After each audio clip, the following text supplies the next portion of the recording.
August 26, 2011 is one day the United Nations system in Nigeria will not forget easily, following the attack by suspected terrorists on the UN building in Abuja. At least 21 persons died that day and 73 others were injured. Most of them were staff of the global agency. 7 years after, United Nations staff are joined by Nigerian officials and members of the diplomatic corps at the forecourt of the building to mark the 73rd United Nations Day, a day set aside to remind the world of the aims and contributions of the United Nations organization.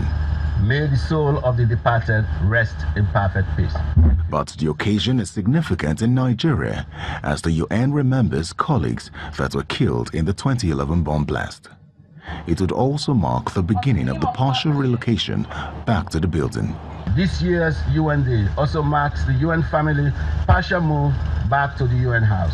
I received a few hours ago the key back to our new home. To the UN in Nigeria, the UN house is a symbol of the resilience of our extraordinary cooperation and partnership with the government and people of Nigeria. Following the blast, the federal government promised to rebuild the structure. The Federal Executive Council in November 2011 approved 5.2 billion naira for the rehabilitation of the building, which was housing 18 UN agencies.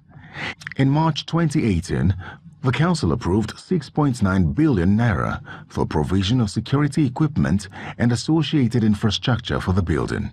It stands out as a symbol of our resilience and resolve to remain unbroken in the midst of the various challenges we have faced as a nation.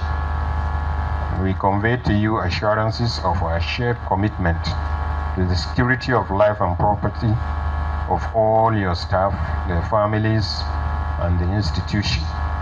Although the key to the building has been handed over to the United Nations system in Nigeria, there is still some work going on within the facility, hence the gradual return.